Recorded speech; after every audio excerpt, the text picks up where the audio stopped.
انہوں نے army chief general Bajwa اور انٹیلیجنس سروسز کے سربراہ لیفٹیننٹ جنرل فیض حمید کو عمران خان کے عہدے پر منتخب کرنے کا ذمہ دار قرار دیا۔ متحرک پچھلے سال ڈرامائی طور پر تبدیل ہوا۔ متعدد مبصرین کہتے ہیں کہ اسٹیبلشمنٹ عمران خان کی خاص طور پر پنجاب میں گڈ گورننس کی فراہمی میں ناکامی سے مایوسی کا شکار ہونے لگی، اور شاید اپوزیشن کی طرف سے انہیں اقتدار میں لانے کے لیے عوامی سطح پر کس طرح الزام ٹھہرایا جا رہا ہے۔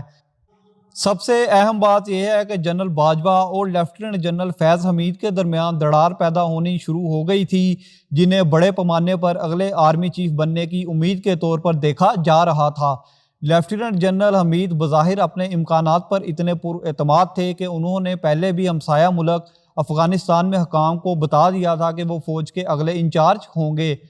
تاہم اسٹیبلشمنٹ کے ایک قریبی ذرائع نے بتایا کہ جب لیفٹیننٹ جنرل حمید کو ایسے شخص کے طور پر دیکھا جاتا تھا جو گندی ملازمتوں کو مؤثر طریقے سے سنبھال سکتا تھا، سیاستدانوں کو جوڑ توڑ کرنے یا ناقدین کو خاموش کرنے کے حوالے سے انہیں ادارے کی قیادت کے لیے موزوں شخص کے طور پر دیکھا نہیں گیا تھا۔ دو طاقتور شخصیات کے درمیان کشیدگی گزشتہ موسم گرما میں بااثر مبصرین کے ساتھ نجی بات چیت کے درمیان دیکھی گئی۔ ایک صحافی نے سوال کیا کہ صرف ISI کے سربراہ نے بتایا کہ وقت ختم ہو گیا ہے، جبکہ میں ہی آرمی چیف ہوں۔ جنرل باجوہ نے نرمی سے مداخلت کی اور کہا کہ یہ میں فیصلہ کروں گا جب ہمارا کام اور وقت آئے گا۔ سوال اٹھانے اور فرصت کے وقت اس کا جواب دینے سے پہلے اکتوبر میں تنازع بڑھتا گیا اور عمران خان کو لپیٹ میں لے لیا۔ جنرل باجوہ کو سمجھا جاتا تھا کہ وہ انٹیلیجنس سروسز کے انچارج ایک نیا آدمی چاہتے ہیں اور فوج میں کردار میں تبدیلی کا اعلان کیا۔ تاہم عمران خان، جنہوں نے لیفٹیننٹ جنرل فیض حمید کے ساتھ قریبی تعلقات استوار کیے تھے، مزاحمت کی۔ بظاہر وہ چاہتے تھے کہ جب تک وہ انتخابات نہیں ہو جاتے اس پر قائم رہیں۔ یہ قیاس ہے کہ لیفٹیننٹ جنرل حمید ایک دفعہ پھر عمران خان کی جیت کو یقینی بنانے میں مدد کر سکتے ہیں۔ عمران خان نے تقریباً 3 ہفتوں تک پوسٹنگ کی تبدیلی کی منظوری دینے کا باضابطہ نوٹیفکیشن جاری کرنے سے پہلے آخرکار استعفیٰ دینے سے روک دیا تھا۔ فوج اور عمران خان کی حکومت کے درمیان اب نظر آنے والی دراڑوں نے اپوزیشن کو حوصلہ دیا جب انہوں نے عدم اعتماد کے ووٹ کی سازش شروع کی اور ان کی پارٹی اور اتحادیوں کے اندر سے ممکنہ منحرف ہونے کی آوازیں نکلنا شروع ہوئیں۔ تو متعدد ذرائع نے بتایا کہ فوج نے واضح کیا ہے کہ وہ اس موقع پر غیر جانبدار رہیں گے۔ عمران خان کی پارٹی کے ایک منحرف رکن نے بتایا کہ وہ اور دیگر ارکان پارلیمنٹ اسٹیبلشمنٹ کی طرف سے کالے وصول کرتے تھے اور انہیں ہدایات دیتے تھے کہ کیا کرنا ہے۔ ہم سے بدتمیزی کی جاتی تھی، اس نے برہمی سے کہا۔ تاہم ایک بار جب لیفٹیننٹ جنرل فیض حمید نے دفتر چھوڑا تو کالز بند ہو گئیں اور یہ تاثر دیا جا رہا تھا کہ اسٹیبلشمنٹ عمران خان کے اتحادیوں اور حکومت میں پتلی اکثریت کو منظم کرنے میں ملوث رہی ہے۔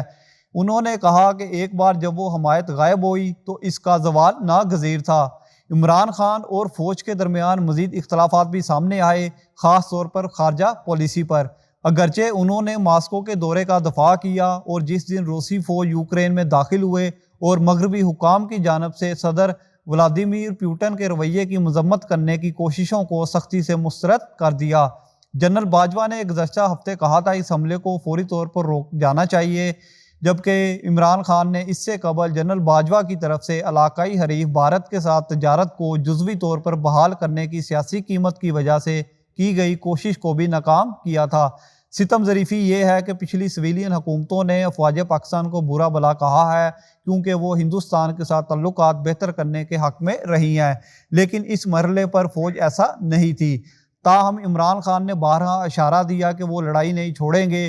انہوں نے الزام لگایا کہ وہ پاکستان میں حکومت کی تبدیلی کو متاثر کرنے کی امریکی قیادت کی کوشش کا شکار ہیں، کیونکہ ان کی خارجہ پالیسی میں مغربی مخالف جھکاؤ موجود ہے، جس میں افغانستان میں امریکہ کی جنگ پر بھی تنقید شامل تھی۔ بیشتر تجزیہ نگاروں نے پاکستانی سفیر کی طرف سے بھیجی گئی سفارتی کیبل کو دانستہ مبالغہ آرائی قرار دیتے ہوئے مسترد کیا ہے۔ تاہم یہ ایک بیانیہ ہے جو عمران خان کے حامیوں کے ساتھ گونجتا ہوا دکھائی دیتا ہے، جو ملک میں امریکی دشمنی کے ذخیرے میں شامل ہے۔ ستم ظریفی یہ ہے کہ پاکستانی فوج نے خود کو ہی غیر ملکی سازشوں یا غیر ملکی ایجنڈوں کے خطرات سے بار بار خبردار کر کے سازشی نظریات کے لیے سازگار ماحول کو ہوا دی ہے۔ عمران خان نے ایک دفعہ پھر اپنی کرکٹ ٹیم سے کہا ہے کہ کونے والے شیروں کی طرح لڑو، اور وہ اپوزیشن میں ایک مضبوط کردار کے طور پر تیار نظر آتے ہیں۔ نئی مزیدار اور دلچسپ ویڈیوز کے لیے لائک، شیئر، کمنٹ کریں، چینل کو سبسکرائب کریں، بیل آئیکن کے بٹن کو پریس کریں۔ خوش رہیں، اللہ حافظ۔